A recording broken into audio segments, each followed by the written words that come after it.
This is Brett Conti. He has 821,000 subscribers and 135 million views. His day job? A full-time YouTuber traveling around the world making content. Oh well. But not too long ago, he wasn't. All right, recording.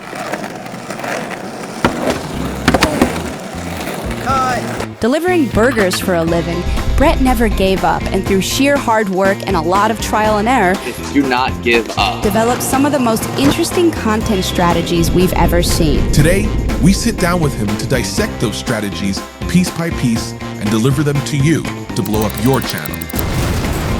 Welcome to The Boost by vidIQ. Everyone, welcome to The Boost. And no, there's nothing wrong with your screen. I'm not Rob Wilson.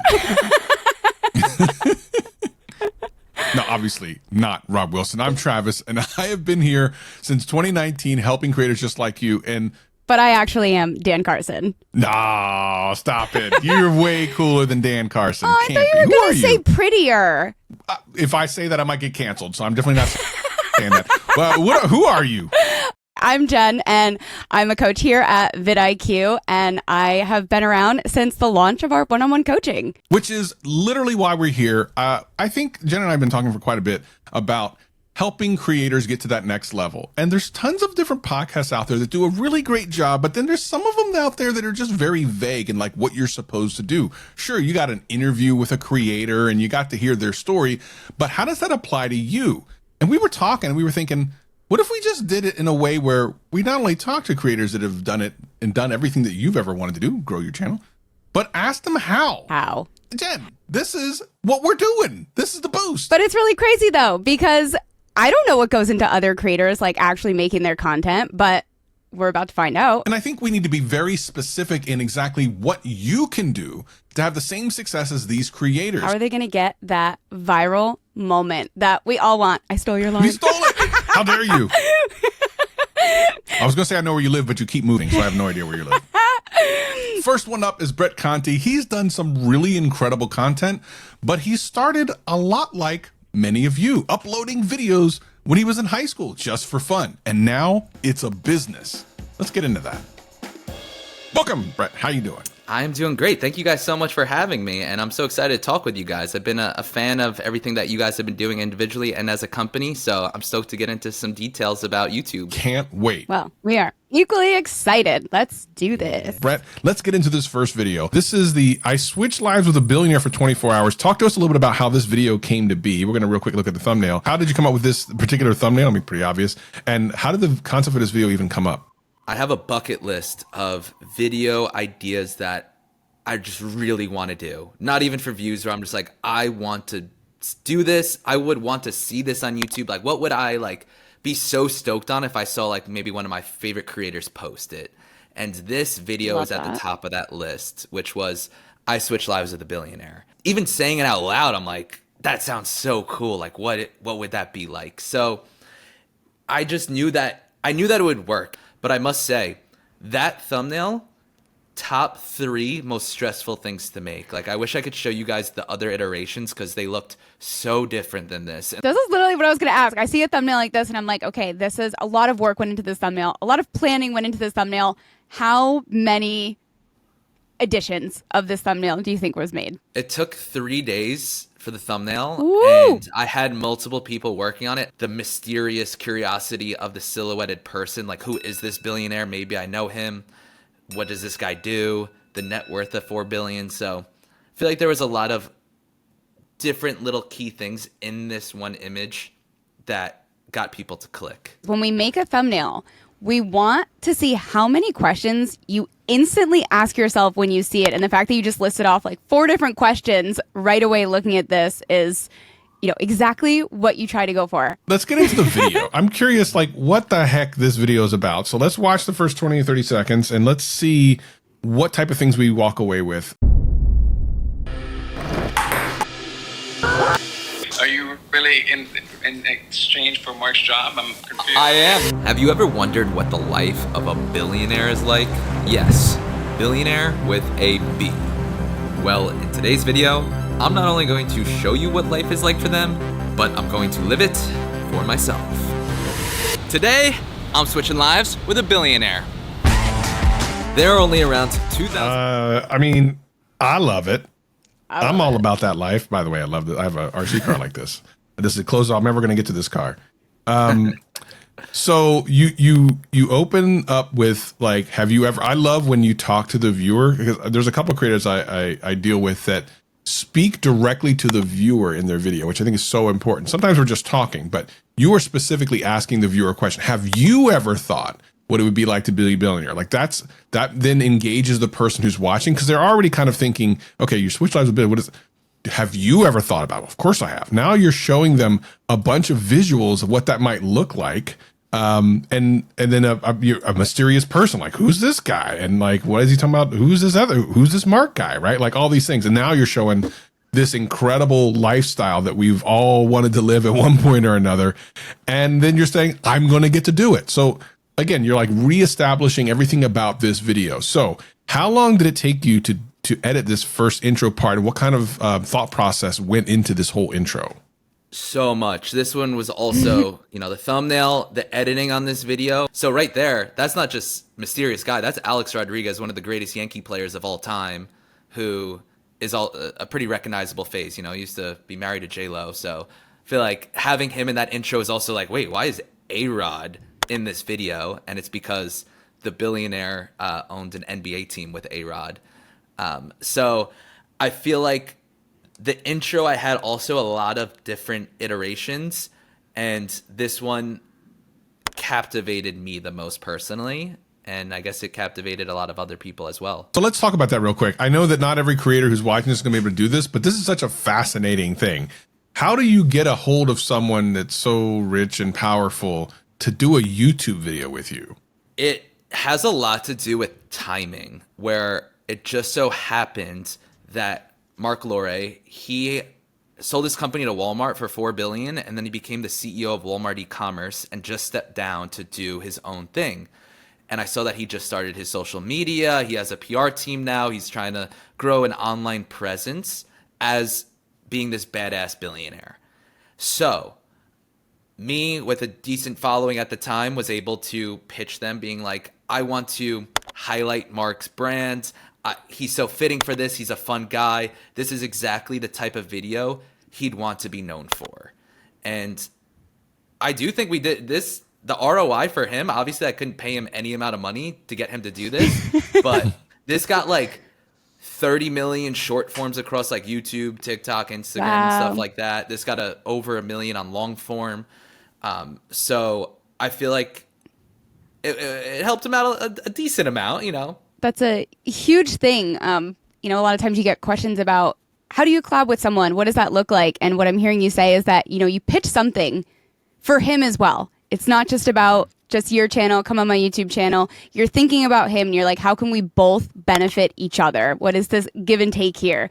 So I think that's really powerful. And I think that he came off so cool and like such a fun guy. And my favorite scene is that cut back and forth between him playing ping pong and you in the you like working. Yeah. And it was just I just thought it was so funny. Yeah, that's exactly what I was going for in the video. I knew the vision of this video in my head, and I think as a creator that's important. Like, now that I've been doing it for so long, I can play the video in my head before I even start shooting. And now it's just bringing that idea to life. So this one, the whole video is already done before I even started. Like, I knew what questions I wanted to ask. Everything was premeditated. What a cool looking video this is. I wish we should all be so lucky to be able to do a project like this. All right, I want to talk about one of your older videos. What can $100 get in Singapore, world's most expensive country? First of all, take us through a little bit of the title. How did you figure out that this was a title strategy that would work for you? I am a YouTuber from New York City, which is one of the most expensive cities in the world, and I also love to travel. So I figured, as someone who wanted to make videos about the costs of things while I'm on my travels, is figuring out what $100 can get in different countries, and what better place than going to rather than one of the most expensive places in the world, which is Singapore. I mean, that curiosity there, definitely. But we also have that tension. We have so much tension with the fact that we have the most expensive country, and then we have $100. You know, what can we really get? It sounds like we're not going to get a lot, and that's the curiosity we're talking about. Yeah, well, you're gonna have to watch and see. All right. Let's watch for 30 seconds. And this is a video that's 3 years old. So my guess is your production values and your production sensibilities are different than they were 3 years ago. So let's just watch the first 20, 30 seconds. And then I'm just going to kind of drill you a little bit about what the decisions you made then and what decisions you would make now if you had to remake this video. So let's take a look. Singapore has been crowned the most expensive city in the world for 5 years in a row. And for my trip to this city, I'm going to have only $100 to see just how expensive this city really is. So let's see what we can get. I just feel so good. Now, we're only 20 seconds in, but you've established a lot of things. First of all, you've established kind of the stakeholder, which is yourself, what's going to happen, why you're doing it, and then now you're doing this establishing side. So let's start from the beginning.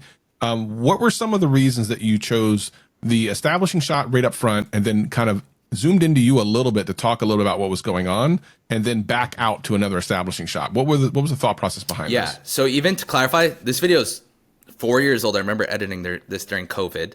And to go back to the very first shot, the thumbnail had the iconic Marina Bay Sands Hotel, which is like that floating boat hotel right there on the left that you'll see.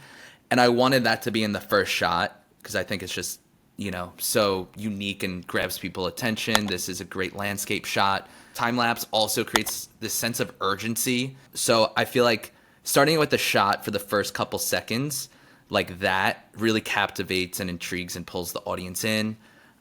There's also some cool like cinematic shots like this where you can like see me as the subject. It's a shot that, you know, I shot. So I feel like it showcases what the rest of the video is going to look like, and it's going to be of this higher production value. The voiceover then is reeling them in with the curiosity too. So it's like you're going to get a highly produced video. You're going to get some information out of this. I'm telling you what it's about, and I'm creating that curiosity so that you keep watching. And I just want to point out how huge it was that opening shot is matching the thumbnail. I clicked on this video. I have expectations of what I'm going to see, and then immediately I see that and I bought in. I'm sold. I'm going to keep watching because I'm getting what I'm promised as a viewer, and my viewer satisfaction most likely is going to go through the roof. So now that we've looked at kind of what you decided to do 3.5, almost 4 years ago, what would you do if you had to make this video today that you did not do back then? Ooh, that's a great question. And talking about what we were talking about before, I think I did assess this video when doing this video in Dubai, which, just a quick caveat about my Dubai video, it was my quickest video ever to 1 million views, which was in like a week. And that video now is like 4 million views. So, you know, it was kind of like use this, which has about almost 1 million views, 900,000 views, to then make the Dubai one even better. And what I did in that video is the first 3 seconds of that video shows the Burj Khalifa, another iconic building, which is also in the thumbnail. And it's like how I said before, how there was that time lapse, which almost creates this sense of urgency of like what's going on because there's so much going on. You're captivated.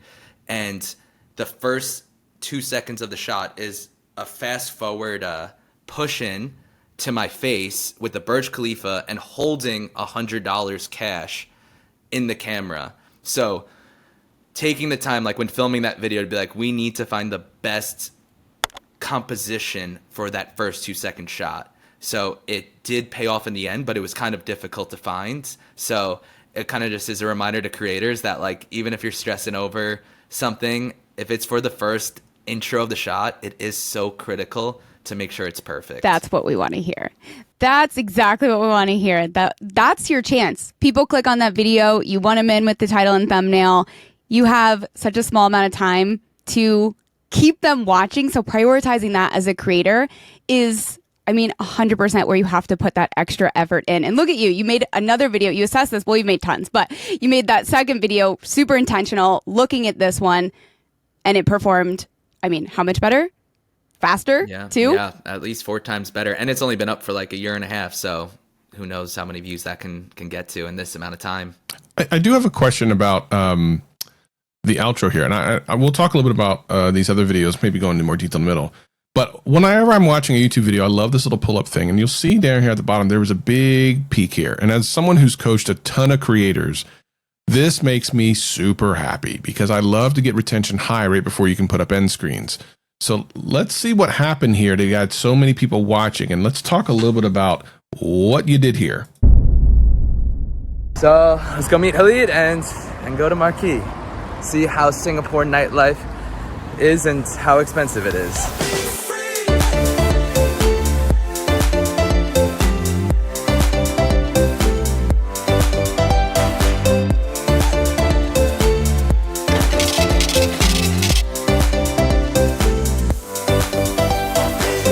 This looks like what they call the GUSH moment. So obviously very visual, but in here is where it actually peaked. What about your story do you think would have made people kind of rewind or play, or, you know, is it the shift to this, or what do you think this was? That's super interesting. Maybe, yeah, they're like going to rewatch the club scene. I'm not too sure. So this is interesting. I did not know that. I really don't know. Do you have any ideas what this could be from? Yeah, I mean, first of all, this doesn't necessarily mean your retention graph's going to look the same. This is kind of the public facing view of what we're seeing. But 9 times out of 10, something is going on here that made people usually go back to. So my guess is they watched this, they saw this thing happen, and then like, whoa, whoa, whoa, and they wanted to go back, but they hit a little bit too far. And they ended up going kind of right in here because they knew this was before the thing. And I agree with you. It's probably this part that they actually were watching a lot more of, but they had to go before because they wanted to see it from the very beginning.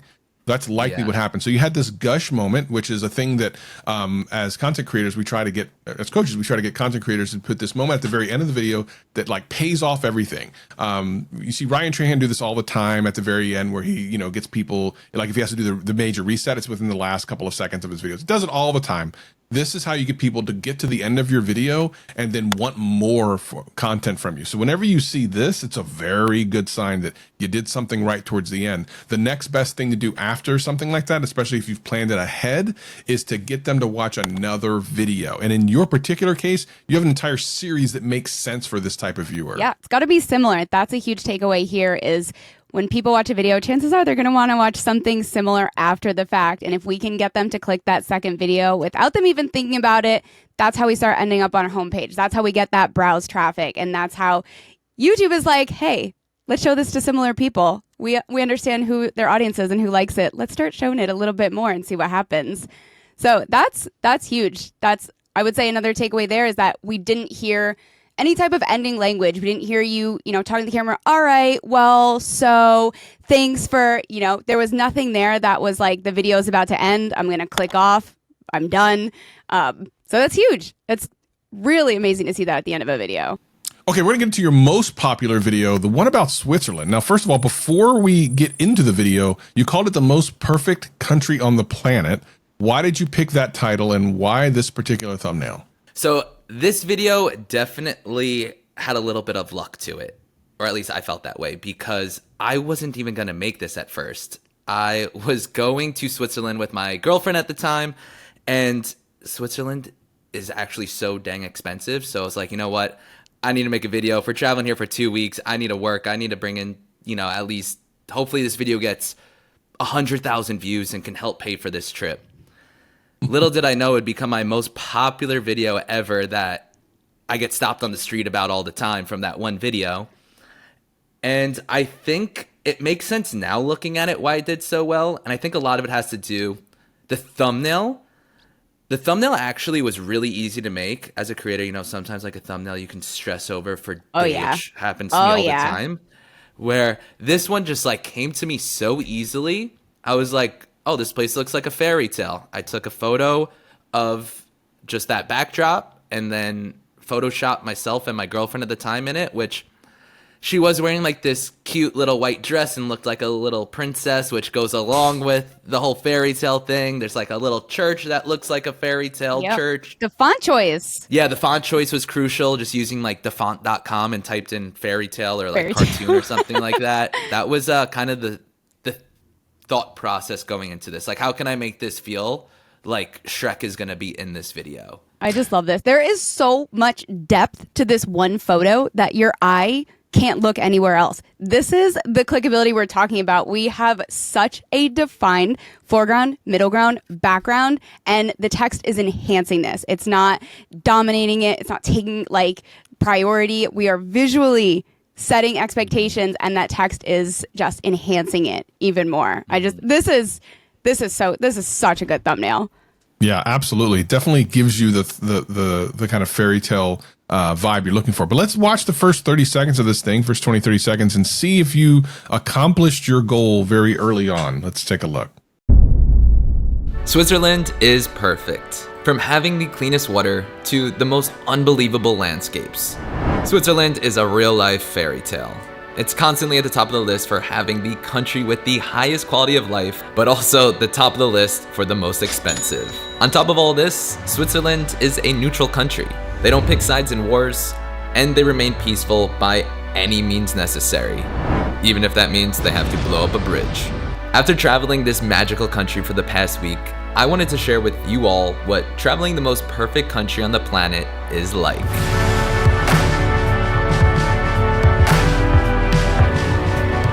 All right, the first 30 seconds, pretty amazing. Different than what you did previously. The first 30 seconds here isn't exactly what you did in the last video we looked at, but you do establish, you do bring yourself in here. There's a lot of things going on. Kind of take us through your thought process in this.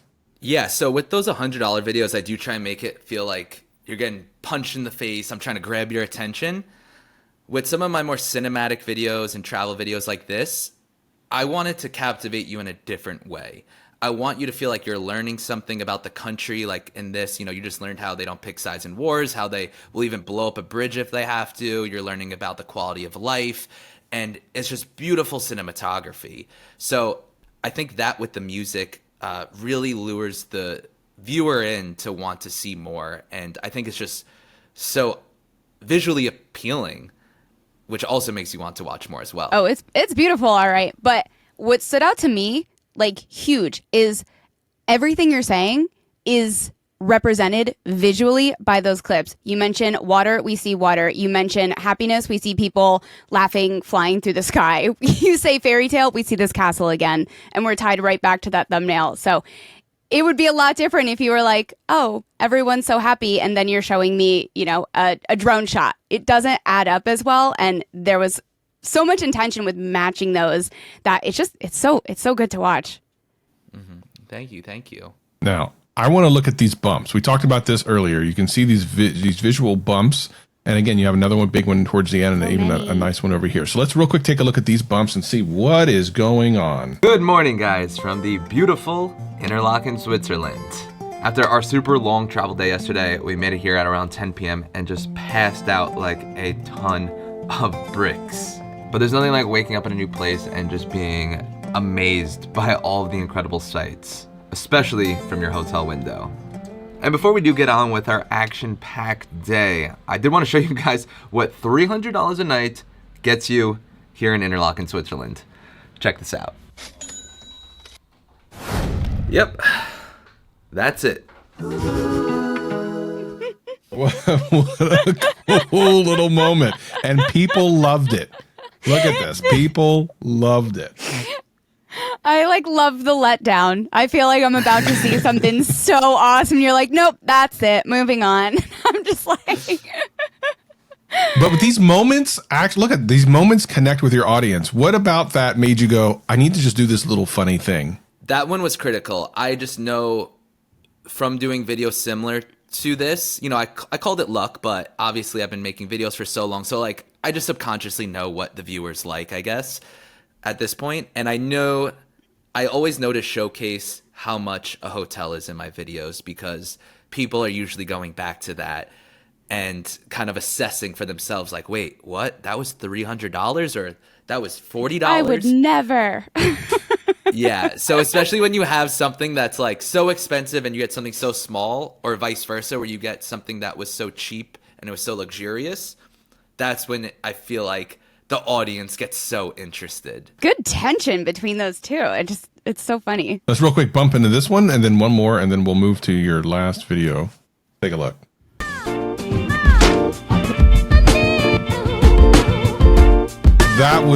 There's a moment there. Look at this. And this is where it peaks, where you are actually cheersing the viewer. So watch this. It just starts to peak right here. Boom. Tell me about that. That's brilliant. I just thought it would look cool. What are your thoughts? You think that was something that got the audience to come back? Teach me something. 100%. Because visually it's something kind of fun, and you can see the proof's in the pudding. And then they kind of watch a little bit more. Of course, they can see the beautiful young lady there too. But they came back for this really interesting. Oh, did he just cheers me? You almost have to rewind to go. Is that what I just saw? Did I literally just see him cheers me? And Am boom. I friends with Brett? Did we just cheers? Is that my best friend now? Have we become friends? I love that. I do that all the time, so I'm going to keep doing it. I think there's something to be Learning said something. when you can have that camera actually be that person on the other side. When you can isolate it to a one-on-one situation, and we're not thinking of the viewer as a group of people and just that one person. And I'm over here and I'm like, yeah, cheers, Brett. Let's see how you ended this video, because again, very important to have people watch to the end, especially so you can pull up your end screens. I talk about this all the time. Let's look at the last about 30 seconds of this video and see what decisions you made to hopefully keep the retention real high. After traveling Switzerland for the week, I would still concur that this country is near perfect. From the adventures to the landscapes, this place looks straight out of a Disney movie.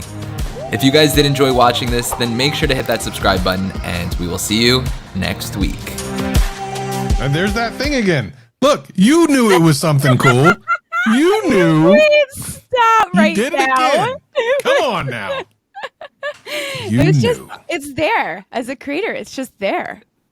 Now I'm doing it in every video. I mean, I do it in most videos, but now I know, like, wow, all right. People like the cheersing, you know? Yeah, some people don't realize that they do this thing and it just makes sense to them, but they don't think about the analytical part of it. And that's what Jen and I do with creators all the time, which is we look at the things you do and we try to explain why it actually works, because a lot of creators will just do something just because like, oh, it's fun or whatever, and not realize that that actually was something that connected you to your audience. And if you do more things like that, you connect deeper to your audience. So again, it seems like such a simple little thing, but man, what a powerful little thing you came up with without even realizing it.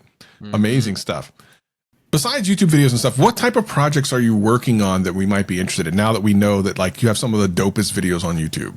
Well, thank you very much. But I'm trying to combine my love for business, travel, YouTube, and bringing that together into a series where I am currently starting a wellness tea company and documenting going from $0 to $1 million.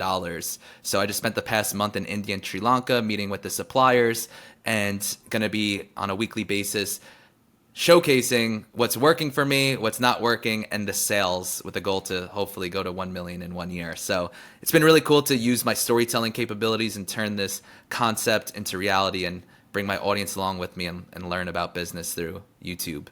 That's love it. amazing. So, I'm excited yeah, for you guys it. should check I it can't out. wait to watch Yeah. along. Brett, it's been absolutely incredible to have you with us. We thank you so much for your time. Of course, tell us where we can find you on all the socials. Yeah, on Instagram, YouTube, TikTok, all Brett Conti. Brett, thank you once again. We salute you. And if you want to have something just like this, where you can have experts look at your content, we have one-on-one here at vidIQ. Links in the description. And we'll see you in the next one.